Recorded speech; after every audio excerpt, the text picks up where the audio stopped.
Hi, everybody on YouTube. It's me again, Talon Pierce, and welcome to a brand new live discussion of 2024. My apologies if it's a late around 2020 because I've been going through some stuff at my new paying job and I'm being busy for a while. So this live discussion is going to display about certain mental disabilities and let alone certain parts of your psyche. Okay, so we're gonna start on this newfound live discussion. And it's going to be very, very vital to you to let you know. Okay. So we're going to start on the mental part. Nightmares. Yes, nightmares. Why the nightmares? Well, let's be truthful. There is a common courtesy that many kids and many young grown adults have nightmares. Usually it's the fears. Sometimes it could be a past trauma, or sometimes it could be a present nightmare displaying that you haven't let go of your past, or there was a certain someone in your life that you probably loved, but you haven't got a chance to let that person go. See, certain nightmares occur about certain things you probably might have watched in horror films, or something you probably done that was so horrible in your life you never forgot the chance to put it aside from you. So therefore, certain courtesy, meaning that if you have not been able to undo these kind of nightmares and they're still happening, maybe is there something that you have to like overcome it.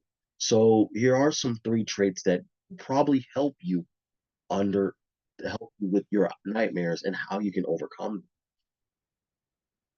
Lesson number one, if it, past history of being a bad person. See, certain people and individuals usually have this kind of courtesy of being a bully or an abuser. Sometimes people usually have these nightmares is because they may have done something wrong and it was an accident and they didn't even mean to do it. While some people, on the other hand, may have regret in doing these kind of things and perhaps they have not been able to overcome it. And why? It is because some individuals used to bully other people and they have not been able to overcome these fears. It's because they think using some substance and bad habits will make them overcome it. But on reality, some nightmares happen because it's still there. So in any opinions, the only way for you to overcome a nightmare about you being a bad person is if you learn how to embrace or overcome that fear with help.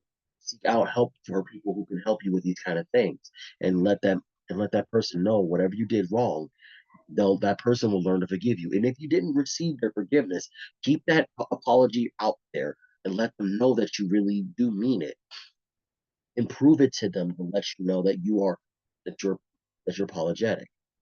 Number two, your past love life.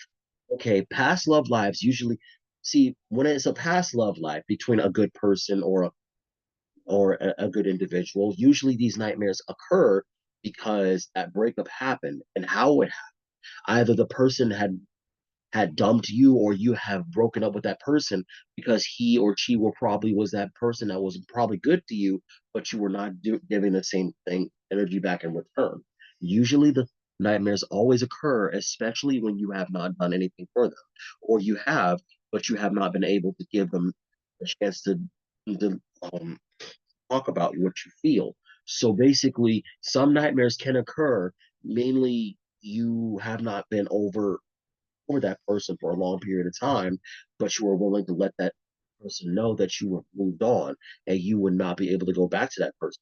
But some people usually go through these breakups because they usually have nightmares saying that they don't want to mislead that person because they're usually so hooked on trying to get themselves together or try to sort out a problem to make it work.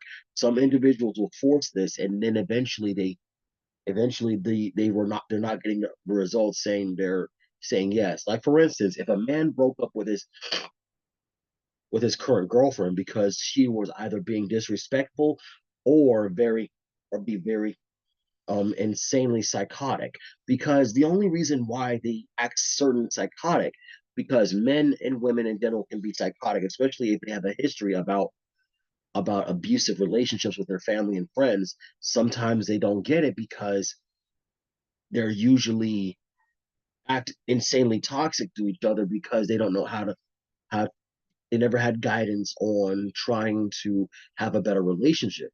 But the nightmares usually occur when the man or the woman is broken up. Eventually that comes back to haunt them like a ghost. But usually it never happens. It usually happens because that person doesn't learn to let that thing go. But others, on the other hand, try to let that go, but some of them just don't because they don't want to lose that good person. Some can be possessive, some people can be overprotective. That nightmare. Sometimes nightmares do occur when a certain individual doesn't let that doesn't let that person go and they don't take no for an answer. That's how psychotic people about because some people don't know how to take no for an answer because they were not prepared to embrace that breakup and they feel weakened because that person brought them something in their lives. And that is the truth because nightmares occur when that person breaks up with that person. Eventually that nightmare will occur because they don't know how to let that go visually. That's the truth on this and that second lesson. And the third lesson, the nightmares you usually see on horror films. See, some of these nightmares occur when you either saw a horror film, may it be about an apocalyptic nightmare or a or a psychiatric nightmare that literally occurs when it's like lucid. When I say lucid, a lucid nightmare usually involves with you looking through the mirror, you see your inner self that's like an inner monster, and then you see something that lurks in the dark. You would probably see white eyes or red eyes because you apparently might see a monster that will come up and lunge at you. Now, a lot of kids these days usually have these types of nightmares because some of them usually are like either watching horror films or films that are rated TVMA or rated R because apparently they're very young, they're very underage, and they don't know how to control that kind of thing. Nightmares do occur from horror films, especially when they're devilish, because the parents are forbidding their children to literally see these kinds of nightmares because they don't know how to keep their kids away from the things. So to be very truthful, parents as mothers and fathers, as parents, you need to learn to keep your kids from watching horror films at nighttime because some of these nightmares will occur to them, especially if they are not able to take care of themselves. They'll get wrong ideas, or worse, they'll take on a lifestyle, become either a murderer or a ghoul or something that'll be so psychotic that will ravage your lives. See, this is the thing. You should never ever watch horror films at nighttime, especially when you probably had that nightmare. Because some nightmares can come true in their heads and it's not there. But when they wake up during midnight, they realize it's not there. Oh yes, that third one, that lesson right there, can be a very very excruciating one about why nightmares can create a mental trauma to that person's living being. First one is about their past history about doing things wrong. Second one is about past history when it was in a relationship but it turned wrong. And the third one is the nightmares of the horror films. So these are the three lessons about that. Do you relate to any of these in the video? Let me know in the comment descriptions below, okay? As always, make sure you give this video a like and also give me some good comments and subscribe to my channel if you ever want to see some more futuristic life discussions ahead of time, okay? So it's going to be the year 2023 and 2024 has already passed. So take care of yourselves, okay? And thank you for watching.